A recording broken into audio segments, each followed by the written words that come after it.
कोलकाता के medical college and hospital में प्रशिक्षु महिला चिकित्सक के साथ हुए अमानवीय घटना के खिलाफ धनवार प्रखंड में विश्व हिंदू परिषद, बजरंग दल एवं विभिन्न हिंदू संगठनों के द्वारा आक्रोश रैली निकाला गया तथा दोषियों को फांसी की सजा देने की मांग की गई। इस मौके पर पूर्व सांसद सह भाजपा नेता रविंद्र राय, लक्ष्मण सिंह, उदय सिंह, सुबोध राय, पवन साव, संजय अग्रवाल, राजेश अग्रवाल, उमेश अग्रवाल, महाराज सीताराम शरण, महाराज कृष्णदेव पांडे, बजरंग दल प्रखंड अध्यक्ष राजेश यादव, गौरक्षा प्रमुख वासुदेव वर्मा, मनीष देव, रोबिन रवानी, मृत्युंजय पांडे, उमेश शर्मा, प्रदीप योगी के साथ साथ सैकड़ों कार्यकर्ता मौजूद थे।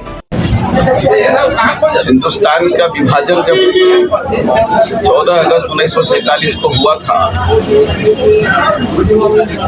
उस समय से लेकर के दुनिया के जिस भी देश में हिंदू हैं, उनके साथ आए दिन अत्याचार होता रहा है। विभाजित भारत के पाकिस्तान में भी जो हिंदू थे, उनके साथ अत्याचार हुआ। जहां जनसंख्या 20% से ऊपर थी, अब वहां घट के 3% हो गई। बांग्लादेश 1971 में बना, हिंदुस्तान के सहयोग से बना। वहाँ हिंदुओं की संख्या 18% थी, वो घट करके आज 8% हो गई है। अभी सत्ता परिवर्तन हुआ बांग्लादेश में, उससे भारत को कोई लेना देना नहीं। हिंदू और दुनिया की सरकारें इस पर ध्यान दें और हमारी भारत सरकार भी ध्यान दे। हमें फक्र है कि हमारे देश के प्रधानमंत्री ने इस विषय की ओर बांग्लादेश का ध्यान आकृष्ट किया है। लेकिन दुनिया हिंदुओं के दबाव में आए और हिंदू बांग्लादेश के माँ बहनों के साथ हैं भारत के। हम उनके दर्द से द्रवित हैं। उनकी इज्जत आबरू से खिलवाड़ करने वालों पर हमें आक्रोश है। मैं यही कह सकता हूं कि हिंदुओं के पक्ष में आवाज उठाने वाला आज दुनिया में कोई नहीं। हिंदू जो हिंदुस्तान में रहता है वही आवाज उठा सकता है। इसलिए आज धनवार के हिंदू समाज, नौजवान, माताएं, बहनें, हम उनका धन्यवाद करते हैं।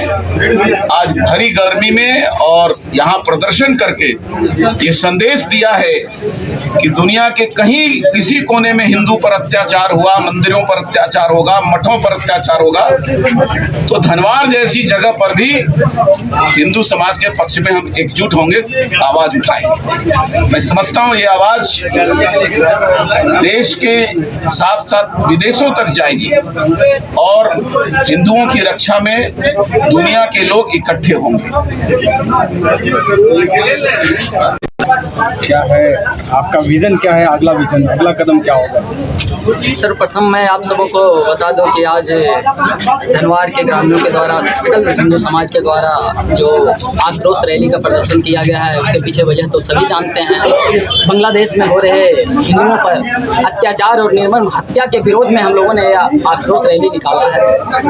आज उन लोगों को, बांग्लादेश के सरकार को इस रैली के माध्यम से, इस उमड़ते हुए जनसमूह के माध्यम से एक संदेश देना चाहते हैं कि सुधर जाइए। बांग्लादेश के हिंदू अकेले नहीं हैं, हिंदुस्तान का हर हिंदू उसके साथ है। और सबसे पहले तो मैं यहाँ के हिंदुओं को और जितने भी जहाँ भी हिंदू हैं सबको मैं एक संदेश देना चाहता हूँ कि आप अपने आप को समझें, आप समझें कि किस वंश से हैं, आदि करें। मैंने एक कविता भी लिखा था और बताया था कि हम हिंदू हैं हिंदुस्तान के, हम हैं खुद से नहीं हैं आपसे, हम डरते हैं तो डरते हैं। हम रामकृष्ण के वंशज हैं परशुराम के, हम डरते हैं तो खुद से, वरना डरते नहीं हैं किसी के बाप से।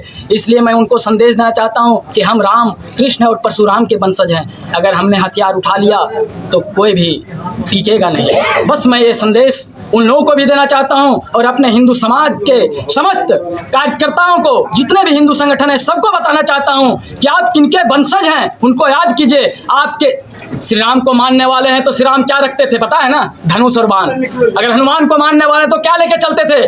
गदा। अगर कोई महाकाल के भक्त हैं तो त्रिशूल, परशुराम के भक्त हैं तो परशुराम क्या लेके चलते थे? जब हमारे देवता, हमारे ईश्वर जिनको हम अपने मानते हैं, वो हमेशा अपने सुरक्षा के लिए हथियार रखते थे, तो हमें भी हथियार उठाने पर मजबूर ना करें कोई। बस मैं इतना ही कहूँगा और उनको संदेश देना चाहूँगा। जय श्री राम, जय हिंद, जय भारत।